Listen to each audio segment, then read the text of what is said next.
Hello दोस्तों, कैसे हो आप लोग। Welcome back to the channel live life easy. आज का वीडियो होने वाला है बिल्कुल अलग। इसमें मैं आपके साथ शेयर करने वाली हूँ अपना पर्सनल हाइजीन रूटीन, जो सिंपल है येट इफेक्टिव है। इतनी बिजी होने के बाद भी आप उसको फॉलो कर लोगी, क्योंकि कई बार ये ऐसे हाइजीन हैबिट्स हैं जिनको हम अपने काम और जिम्मेदारियों के चलते निग्लेक्ट करते हैं, और इसका असर हमारी ओवरऑल पर्सनैलिटी पे पड़ता है। कई बार सामने वाला इसलिए नहीं कहता कि बुरा लग जाएगा। आपने भी फील किया होगा, कई बार किसी के मुंह से बड़ी गंदी बदबू आ रही होती है जब वो बात करते हैं, या फिर उनके आसपास से अंडर आर्म से वहां से बदबू आ रही होती है पसीने की इतनी ज्यादा। लेकिन हम कितने लोगों को ये कहते हैं कि अलग हट जाओ, बदबू आ रही है। हम लोग बर्दाश्त करते हैं और एज सुन एज पॉसिबल वहां से हट जाते हैं। ठीक है। इसी तरीके से किसी के पैर बहुत ज्यादा खराब हुए हुए होते हैं, एड़ियां फटी हुई होती हैं, या फिर नेल्स बहुत ज्यादा गंदे होते हैं, लेकिन हम उन्हें नहीं कहते। लेकिन इसका मतलब ये नहीं है कि अगर कोई हमें कह नहीं रहा तो इन चीज़ों की ज़रूरत नहीं है। इन चीज़ों की ज़रूरत है, और अपने लिए है। पर्सनल आपकी पर्सनैलिटी में एक अलग ही कॉन्फिडेंस आता है जब आप इन बेसिक क्लीनिंग हैबिट्स का ध्यान रखते हो, हाइजीन का इस तरीके से ध्यान रखते हो कि वो आपके कामों को करने में भी अटक ना डाले और साथ में होती रहे। तो आज मैं आपको अपनी पर्सनल जो हाइजीन हैबिट्स हैं वो शेयर करने जा रही हूँ। आई होप आपके लिए हेल्पफुल रहेंगी। तो चलो फटाफट से वीडियो शुरू करते हैं। देखिए, फेस तो सब लोग क्लीन कर लेते हैं, लेकिन फेस के साथ जो ये कान, नाक, आंख, बाल, आईब्रोज, हमारे मुंह, ये सब चीजों पर अक्सर हमारा ध्यान नहीं जाता, क्योंकि वो सामने से शीशे में सिर्फ हमें चेहरा दिखाई देता। तो चेहरा तो हम धो लेते हैं, और कम से कम एक बार। अगर आप 2 बार नहीं धोते हो तो सबसे पहली चीज तो वही है कि दिन में 2 बार आपको चेहरा जरूर वॉश करना चाहिए, चाहे गर्मी हो या फिर सर्दी हो, ये मस्ट हैव है। 12 घंटे से ज़्यादा अगर आपकी स्किन पे पानी ही नहीं पड़ रहा तो आप अपनी स्किन को खुद ही खराब कर रहे हो। तो यहाँ स्किन केयर में मैं नहीं जा रही हूँ। अगर हाइजीन की बात करें, सबसे पहले कान की बात करें। आप कान कैसे साफ करते हो? ठीक है, यूजुअली हम क्या करते हैं, बच्चों के कान साफ करने के लिए भी ईयरबड लिया और उससे साफ कर दिया। लेकिन वो ईयरबड भारी पोर्शन के लिए तो फिर भी थोड़ा बहुत काम कर जाता है, उतना प्रेशर नहीं डलता, पहली चीज। दूसरी, अंदर अगर आप साफ करोगे तो वहां पर हो सकता है कि वो आपको लग जाए और आपको पेन बाद में कॉज हो, इन्फेक्शन ना सही लेकिन कोई चोट लग जाए। तो मैं अंदर से ज्यादा कान को खोदने को, साफ करने को प्रेफर नहीं करती। लेकिन हाँ, ये जो ऊपर वाला हिस्सा है, आप बजाय कोई और चीज लेने के अपनी फिंगर में ही सॉफ्ट कपड़ा, तौलिया या रुमाल लपेटिए और उससे धीरे धीरे करके पूरे कान को अपने साफ कर लीजिए। अगर इतना काम जब आप नहाने के बाद बॉडी वाइप ऑफ करते हो, उतना काम आप इतने इसमें कर लो, तो आपका कान जो है वो साफ सुथरे बने रहेंगे। कई बार आपने देखा होगा, ये जो छोटी छोटी स्ट्रक्चर होती हैं, इनके अंदर मैल जमा हो जाता है, या सर्दी है तो उनमें खुश्की जमा हो जाएगी और हम लोगों का ध्यान नहीं जाता। तो एक बार हमें इन्हें दिन में जरूर देख लेना है कि कम से कम एक बार हाथ इस तरीके से पूरा प्रॉपर करके लग जाए, तो आगे से और पीछे से आपका कान बिल्कुल क्लीन रहेगा। अब चलते हैं दूसरे पॉइंट पे। आंखों को कैसे साफ करना है। देखो, आंखें एक तो एक्चुअली सेल्फ क्लीनिंग है हमारी बॉडी, अंदर से हमें कुछ खास क्लीनिंग की जरूरत होती नहीं है, ऐसा मैकेनिज्म बना हुआ है। लेकिन जैसे हमारी आईलिड है, कई बार आपके अगर बालों में डैंड्रफ है तो वो आंखों पे गिरती है, या फिर आपकी आंखें थक गई हैं, या फिर आप कहीं धूल से इस तरीके के एरिया में काम करते हो जहां आंख में धूल जाने की संभावना है, तो सिंपली ठंडे पानी से आंखों में छपके देने हैं। जब आप फेस क्लीन करते हो उस टाइम पे काम हो जाएगा, अलग से कोई काम नहीं देना। लेकिन अगर आप अलग से थोड़ी सी क्लीनिंग करना चाहते हो, तो अगर आपको चश्मा लगा हुआ है या आपने अपनी आंखें पहले किसी डॉक्टर को दिखाई हैं, तो वो अक्सर कोई इस तरीके की क्लीनिंग ड्रॉप्स लिखते हैं जो लुब्रिकेंट का काम करती हैं साथ में क्लीनिंग का। तो अगर आप डेली ना सही, लेकिन अगर आप हफ्ते में एक बार 2 बार भी उन ड्रॉप्स को यूज कर लेते हैं, तो आपकी आंखें तरोताजा और साफ बनी रहती हैं। जब आप मेकअप रिमूव करें तो ध्यान दें कि अगर आप क्लींजर यूज कर रहे हैं, क्लीनिंग मिल्क वगैरह, तो उसको लगा के सॉफ्ट कॉटन का जो पैड है, जैसा मैंने आपके साथ शेयर किया था, उससे आप क्लीन करो। और फेस का तौलिया बिल्कुल अलग रखो, बॉडी पार्ट्स का और फेस का तौलिया एक रखने से आपके जो बॉडी के अदर पार्ट्स के बैक्टीरिया हैं वो चेहरे पर, स्पेशली आंख में जाने का डर रहता है। तो बॉडी की हमने क्लीनिंग कर ली, लेकिन हम मान लीजिए आपके बॉडी हेयर है अनवांटेड, अब वो हैं तो वो भी अनहाइजीनिक से दिखते हैं। दूसरी चीज़ सबसे स्पेशल होता है अंडर आर्म्स और बिकनी लाइन। अगर आप वहाँ पर हेयर रिमूवल नहीं करते हो तो बहुत सारे बैक्टीरिया वहाँ पर पनप सकते हैं। दूसरी चीज़ बिकनी लाइन में अगर आपने हेयर रिमूव नहीं किए तो आपको पीरियड में चाहे फ्लो कम भी हो लेकिन वो आपको परेशान कर सकते हैं। उस टाइम पे एक मैस महसूस हो सकता है उनकी क्लीनिंग, और उसके बाद भी आप कितना भी अच्छा पैड यूज़ करोगे लीकेज की प्रॉब्लम भी अगर आपने बिकनी हेयर रिमूव नहीं किए तो वहाँ पर बनी रहती है। तो इस वजह से वहाँ के हेयर जो है हटाने बहुत ज़रूरी होते हैं। अब उसके लिए ऑप्शन क्या है, आप वहाँ पर रेज़र यूज़ नहीं कर सकते। आप पार्लर में जाके करवाओगे तो वो थोड़ा सा कॉन्शियस फील होता है कि क्यों, मतलब एक डिलीवरी के टाइम पे जाना एक अलग चीज़ होती है, लेकिन सिर्फ हम वहाँ पे हेयर रिमूवल के लिए किसी के सामने अ, मतलब प्राइवेट पार्ट्स अपने शो करें तो वो मुझे पर्सनली नहीं समझ में आता कि ये चीज़ होनी चाहिए। अब जो करा रहे हैं रिस्पेक्ट टू ऑल, लेकिन मतलब मैं नहीं कर पाऊँगी ये चीज़। तो ऑप्शन क्या बचता है, हेयर रिमूवर क्रीम, है ना? तो वो बेस्ट भी है, चीप भी है, ईज़ी टू यूज़ है, कन्वीनिएंट है, और दूसरी चीज़ वो है कि आपको कहीं कट नहीं लगेगा, कुछ नहीं लगेगा। और उस पे भी अगर आप एक अच्छे ब्रांड की यूज़ करते हो तो आपको उसमें बॉडी लाइटनिंग वगैरह भी मिल जाएगी, साथ में जल्दी से मतलब बाल नहीं आएँगे, हार्मफुल केमिकल नहीं मिलेंगे। तो अगर आप एक अच्छी हेयर रिमूवर क्रीम यूज़ करते हो तो उसमें आपको सारे प्लस प्लस पॉइंट हैं। तो इन बिकिनी लाइन के लिए स्पेशली मैं अभी भी प्रेफर करूँगी हेयर रिमूवर, और आपको भी वही सजेस्ट करूँगी। अभी मैं आपको दिखाती हूँ एक अच्छे ब्रांड का हेयर रिमूवर जो आजकल मैं यूज़ कर रही हूँ और बहुत ही बढ़िया है। ये है एवर्टीन की cream hair remover for bikini line. Natural chamomile extract के साथ मिलती है। इसमें आपको no harsh smell, no ingrown hair, razor bumps नहीं आएंगे, कट्स, निक और बर्न्स नहीं होंगे, स्किन डार्कनिंग से आपको बचाएगी। इसमें आपको मिलते हैं 2 ट्यूब्स एक ही पैकेट में, ट्विन पैक है ये। और इसके साथ आपको इजी एप्लीकेशन के लिए मिलेगा एक स्पैचुला, और साथ में मिलेंगे 2 टिश्यू पेपर टैबलेट की फॉर्म में। तो ट्रैवल फ्रेंडली है। आपके स्किन रिमूवल के एक्सपीरियंस को ये बना देता है बहुत ही साफ़ सुथरा और हाइजीनिक। अब इन टैबलेट्स को आपको पानी में डालना है तो ये फटाफट से पानी को सोख के खुल जाएंगी।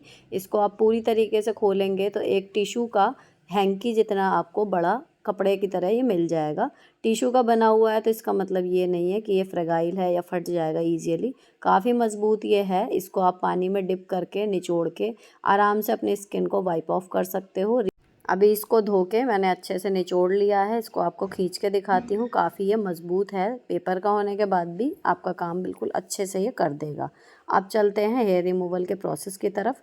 वैसे तो ये क्रीम स्पेशली डिज़ाइंड है बिकनी लाइन के लिए, लेकिन मैं आपको अपने लेग के हेयर रिमूव करके दिखा रही हूँ। तो डिज़ायर्ड एरिया पे मैंने ये क्रीम अप्लाई कर ली, स्पैचुला की मदद से इवनली फैला दिया। अब इसको वेट करना है 5 मिनट्स। 5 मिनट्स बाद इसको रिमूव करके देखा तो बाल जो हैं आसानी से निकल रहे थे। इस क्रीम को आप स्पैचुला की मदद से भी हटा सकते हो, या फिर आप चाहो तो डायरेक्ट उस जो टिश्यू हमने बनाया था उससे भी पोंछ सकते हो, या फिर जब आपने एक्स्ट्रा क्रीम स्पैचुला से हटा दी फिर अपनी स्किन को फाइनल वाइप ऑफ करने के लिए आप उस टिश्यू क्लॉथ को धोकर निचोड़कर उससे फाइनल वाइप ऑफ करेंगे। जो भी एक्सेस क्रीम बची होगी या अनवांटेड हेयर हैं ये उनको अच्छे से वाइप ऑफ कर देगा और आपको देगा एक क्लीन और clear skin without any mess और रैशेस। मुझे एवर्टीन की हेयर रिमूवर क्रीम बहुत पसंद आई। अगर आपको भी पसंद आई है तो इसका बाइंग लिंक डिस्क्रिप्शन में है, आप चाहो तो वहाँ से परचेज कर सकते हो।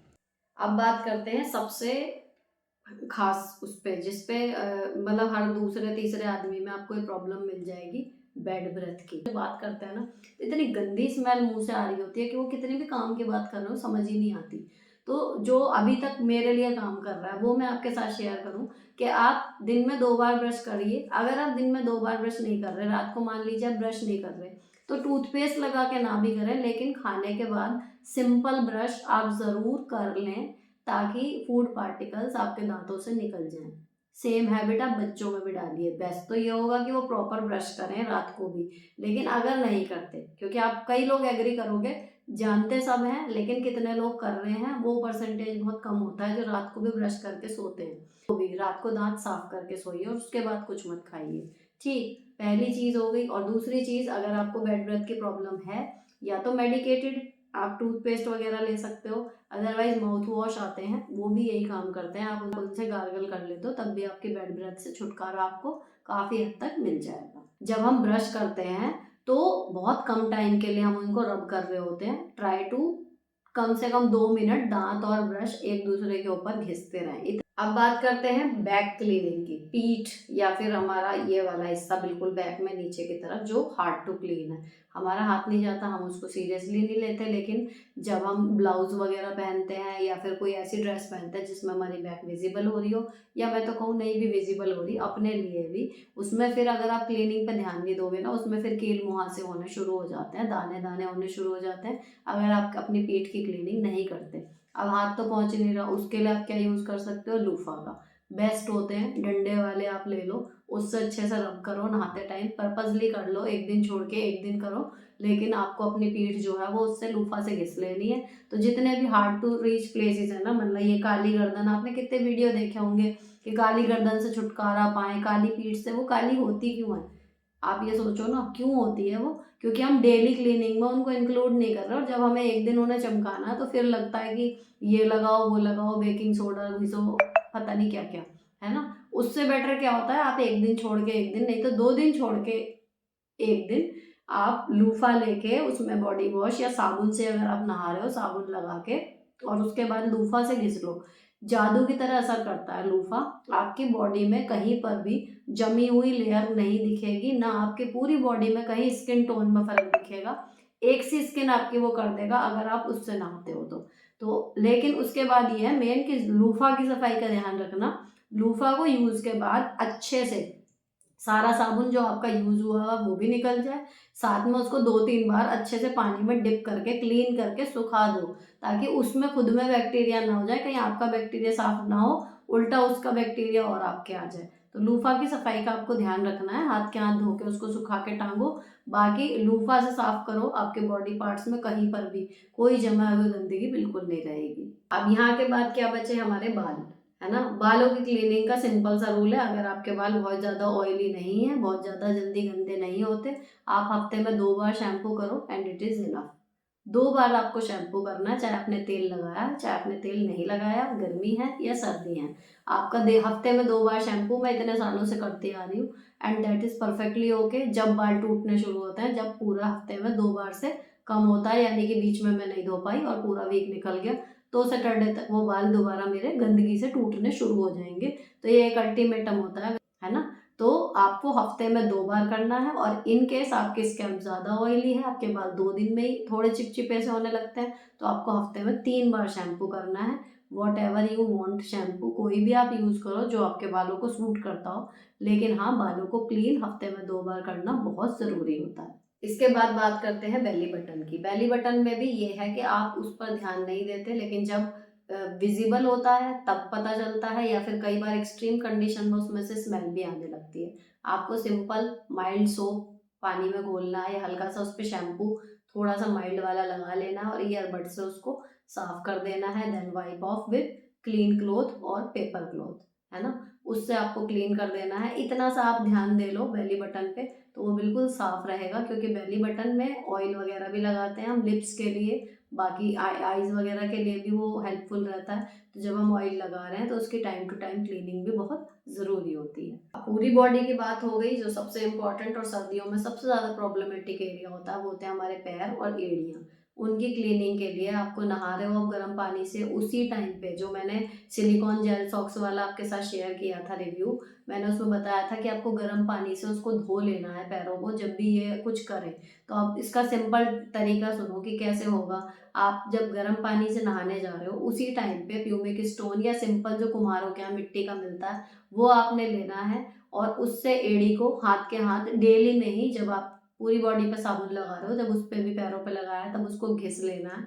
अच्छे से वाइप ऑफ कर दिया आपने, तौलिया से सुखा लिया पूरा बदन, उसके बाद सिंपल वैसलीन लेके आपको लगा लेनी है अपने पैरों पर, और वो सिलिकॉन वाले उस पर चढ़ा लेने हैं, और उसके ऊपर अपने पहन लो मोजे। अगर आप घर में हो आधे घंटे बाद उनको उतार दो, या फिर मैं स्कूल जाऊंगी तो मैं उनको पहने रखूंगी, कोई दिक्कत नहीं है। वैसलीन और मेरी स्किन परस्पर टच में रहेगी, मोजे से वो खत्म नहीं होगी। तो ये चीज़ आपको प्रैक्टिकली आपकी एड़ी और पैर बिल्कुल साफ रखने में मदद करेगी। 10वें नंबर पर आती है, जब हमने बॉडी ऊपर से क्लीन कर ली, अंदर से बॉडी को क्लीन करने के लिए ढेर सारा पानी पीजिए। मैं नहीं कह रही आप उसमें खीरा नींबू टमाटर डालिए, डिटॉक्स पानी बनाइए, कुछ मत बनाइए। आप सिंपल पानी भी अगर पीते हैं दिन में 2 लीटर से थोड़ा ज़्यादा आपकी बॉडी ऑटोमेटिकली क्लीन रहेगी। सर्दियों में अगर आप गर्म पानी, गुनगुना पानी पीते हो, आपको कोई बदहजमी कभी नहीं होगी, आपका हाजमा ठीक रहेगा, आपकी बॉडी क्लीन रहेगी अगर आप पानी प्रॉपर मात्रा में पी लेते हो। थोड़ा और एफर्ट करना चाहते हो तो डिटॉक्स वाटर की बहुत सारी रेसिपी आपको यूट्यूब पे मिल जाएंगी, वो बना के पी सकते हो, लेकिन वो नहीं हो रहा है, मैं आपको बिजी शेड्यूल के हिसाब से बता रही हूँ सारी चीज़ें। आप सिंपल पानी, ठंडा पिया जाए ठंडा, गर्म पिया जाए गर्म, उसको पीजिए। सुबह के टाइम पी लें तो बहुत अच्छा है, नहीं पिया जा रहा सुबह, दैट इज़ कम्प्लीटली ओके। आप सारा दिन में पानी पीते रहो, वॉशरूम जाओगे, आपकी किडनी ठीक रहेंगी, आपके पूरे इंटरनल ऑर्गन बढ़िया तरीके से काम करेंगे। पानी सच में जीवन है, और बिना पानी के आपको कितनी परेशानियां क्रिएट हो सकती हैं, मुझे ये बताने की ज़रूरत नहीं है। तो सिंपल आप सादा पानी पियो, जो भगवान ने दी है एक नेमत, उसको पियो, कुछ भी मत करो, लेकिन इससे आपके इंटरनल क्लीनिंग होती रहेगी। तो ये था मेरा क्लीनिंग और हाइजीन पर वीडियो। बहुत सारी जो मेरी दोस्त यहाँ पर जुड़ी हुई हैं, मे भी वो सब तो समझदार हैं, ये सब चीज़ें फॉलो करती होंगी। अगर कोई एक आध नहीं फॉलो करता तो मुझे बता देना कि ये वीडियो आपके लिए हेल्पफुल रहा या एक रिमाइंडर की तरह आपको फील हुआ हो। लेकिन जो छोटी लड़कियां हैं, जो यंग एज में हैं, अभी इतना ज़्यादा उन्हें नॉलेज नहीं है, उनको जब मैं समझा रही हूँ तो मुझे लगता है कि हाँ, ये वीडियो बनना वर्थ था। तो यहाँ पर ये वीडियो ख़त्म होता है। अच्छा लगा हो, किसी भी वजह से यूज़फुल लगा हो, तो चैनल को सब्सक्राइब किया बिना मत जाना। मिलती हूँ आपसे नेक्स्ट वीडियो में। Till then bye bye, stay beautiful always.